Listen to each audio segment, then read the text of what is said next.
दलित वर्ण व्यवस्था के अंदर नहीं आते हैं। भगवान को पूजने का सबका अधिकार नहीं हो। यहाँ दलित समाज है कहाँ? सब मनुष्य हैं। भगवान श्री कृष्ण ने स्थापित हो गए हैं। भांग खा करके हिंदू हैं हम, ये धब्बा बनेंगे, उनको तो समाप्त करना ही पड़ेगा। उसके लिए अपने आप में सुरक्षित है, तो अपने आप में सुरक्षित है। अभी वृद्धाश्रम नहीं हुआ करते थे अशोकनगर के विद्या बाल भवन स्कूल में, और यहाँ पर आज हमारे सम्मुख पदार्पण हुआ है महामंडलेश्वर राधा सरस्वती माता का, जो कि धर्म के प्रचार के लिए, सनातन धर्म के लिए प्रचार करती हैं और अपना पूरा जीवन समर्पण है धर्म के नाम पर।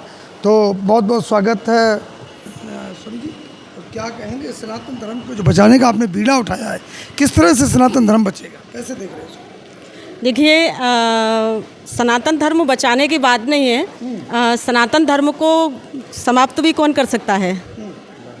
हम तो सनातन धर्म का जागरण कर रहे हैं, क्योंकि हमारे भारतीय पाश्चात्य सभ्यता की चादर ओढ़ करके इतनी गहरी नींद में सो रहे हैं, इतने खर्राटों के साथ में सो रहे हैं कि वो आपसी प्रेम भूल गए हैं, स्वार्थ का प्रेम रह गया है और संस्कार समाप्त हो रहे हैं, शिष्टाचार समाप्त हो रहा है। वृद्ध माता पिताओं को पढ़े लिखे अत्यधिक आज के जो प्रेजेंट काल में देखने को मिल रहा है, जो अत्यधिक पढ़े लिखे हैं, इंजीनियर हैं, डॉक्टर हैं और जितने बड़े बड़े अधिकारी हैं, उनके ही माता पिता अत्यधिक फ्लैटों में उनकी सूखी लाशें मिलती हैं। तो हमारे भारत में कभी वृद्ध आश्रम नहीं हुआ करते थे। वृद्ध आश्रम तो ये विदेशों का एक नमूना था, लेकिन आज हमारे भारत में पाश्चात्य सभ्यता ने इस तरह से गहराइयाँ अपनी डाल दी हैं कि यहाँ पर कुछ कहना असंभव है। हम सनातन को बचाने का काम नहीं कर रहे हैं, सनातन तो अपने आप में सुरक्षित है। हम सनातन के अंतर्गत उस मनुष्य को जगाने का काम कर रहे हैं जो भारतीय होने का अपने आप को भूल चुका है, वो अपनी भारतीय संस्कृति को भूल चुका है। तो मैं जो भी सनातन धर्म का प्रचार करती हूँ वो केवल जगाने का काम करती हूँ, जोड़ने का काम करती हूँ। और लोग हैं, साधी प्रज्ञा हैं या और लोग हैं, तमाम इस तरह के महामंडलेश्वर भी काफ़ी मैदान में आ चुके हैं हिंदुओं को जगाने के लिए। क्या लगता है आपको कि वाकई हिंदू खतरे में है?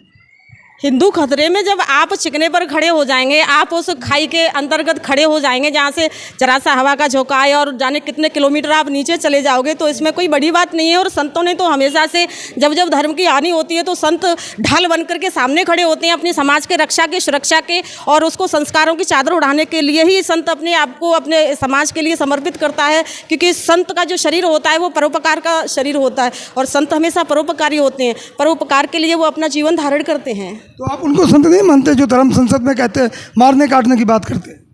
देखिए, अगर देखिए जो गलत है तो वो तो समाप्त किया ही जाएगा। अगर हम वस्त्र भी पहनते हैं और सफ़ेद वस्त्र में अगर कोई दाग लग जाता है और हम ऑफिस जाते हैं तो हम उस वस्त्र को उतारते हैं और उसका दाग छुड़वाते हैं, तो जो समाज में दाग और धब्बा बनेंगे उनको तो समाप्त करना ही पड़ेगा। उसके लिए क्लिंजर का काम तो करना पड़ेगा।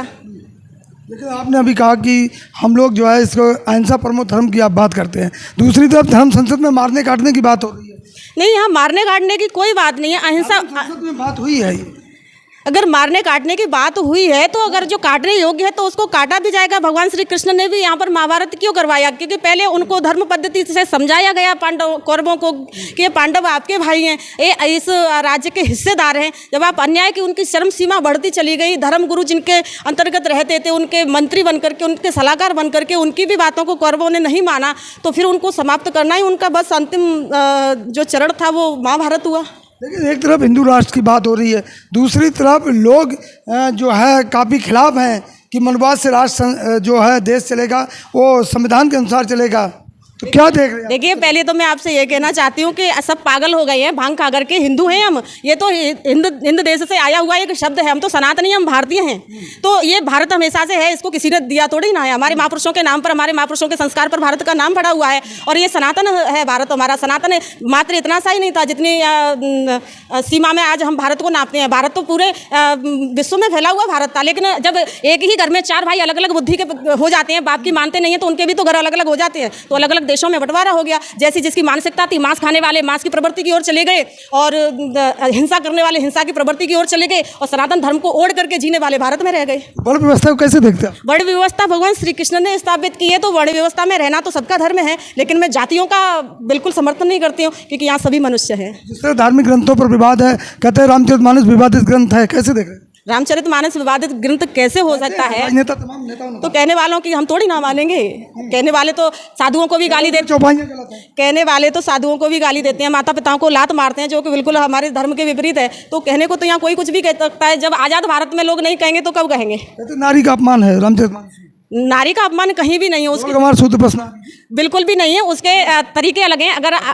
अगर आप अपनी ही घर की बेटियों को, अपनी घर की महिलाओं को बिल्कुल स्वतंत्रता दे दीजिए तो कहते हैं छूटी गाय कहीं ना कहीं मुंह मारती है, बंदी गाय हमेशा पूजती है। वो वहाँ का उस चौपाई का अर्थ ये है कि आप अपने, अगर स्त्री पति के अंतर्गत रह रही है तो पति उसकी सुरक्षा करेगा। अगर वो किसी प्रकार से अपने आचरण से बाहर जा रही है तो उसको ताड़ना देने का अधिकार है, उस पति को, उस पिता को भी ताड़ना देने का अधिकार है, उस भाई को भी ताड़ना देने का अधिकार है, उसको सुझाव देने का अधिकार है। उसका मतलब उस चौपाई का अर्थ ये नहीं है कि आप उस पर क्रूरता से टूट पड़ो, उसका कोई मतलब नहीं है। दलित समाज कह रहा कि उस चौपाई से मेरा जो अपमान हो। पहले तो मैं दलित समाज मानती नहीं हूँ। यहाँ दलित समाज है कहाँ? सब मनुष्य हैं यहाँ पर। अभी आपने कहा वर्ण व्यवस्था को मानते हैं, चौथा वर्ण कौन सा? मैं वर्ण व्यवस्था को मानती हूँ जो कि शूद्रों के अंतर्गत आता है, उसको वो दलित नहीं होते हैं। शूद्र का मतलब होता है सेवादार, शूद्र का मतलब सेवादार होता है, दलित नहीं हो सकता। ये तो हमारे लोकतंत्र के अंदर से पता नहीं कितनी भाषाएं निकल गई हैं। लेकिन उन लोगों को मंदिर में जाने का अधिकार नहीं। नहीं, भगवान को पूजने का सबका अधिकार है। बताइए दलित मंदिर में जाने दिया जाता है? किसको नहीं जाने दिया जाता? चलो हमारे वृंदावन में मंदिर बनाए, जिसको किसी दलित को किसी मंदिर का पुजारी बना देंगे आप? देखिए, दलित को मंदिर का पुजारी बना देंगे? देखिए मंदिर का पुजारी, ये बात बिल्कुल अलग है। ब्राह्मण ही होगा। मेरी बात सुनो, दलित वर्ण व्यवस्था के अंदर नहीं आते हैं, ठीक है? दलित शब्द एक अलग है। वर्ण व्यवस्था 4 विभागों में बांटा गया है। ब्राह्मण जो कि भगवान का मुख है, क्षत्रिय जो भगवान की भुजाएं हैं, वैश्य जो भगवान का उदर है, शूद्र जो भगवान के चरण है। तो क्या आप मंदिर जाते हैं तो कैसे चल के जाते हैं? पैरों को छोड़ जाते हैं? तो मंदिर में नहीं जा रहा है शूद्र। ये राजनीति के पॉइंट हैं, आपस में भिड़ाने का काम करते हैं लोग जो ज़्यादा पढ़े लिखे हैं। और जो आज भी गांव में चले जाइए, जो चौथे वर्ण के लोग होते हैं, पहले घर में लिपाई का काम, पुताई का काम, आटा पिसवाने का काम, आटा लाने का काम, किसान की खेती के अनाज को लाने का काम कौन करता था? क्या शूद्र उसमें घुस जाता था? और आज मान रही हैं आपके समाज में भेदभाव है? मैं भेदभाव नहीं मानती हूँ, मैं बिल्कुल भी नहीं मानती हूँ। और मेरा नाम योगिनी किसी योगिनी पीठ के नाम से मैंने अपने नाम को धारण नहीं किया है। योग का मतलब होता है जोड़ना।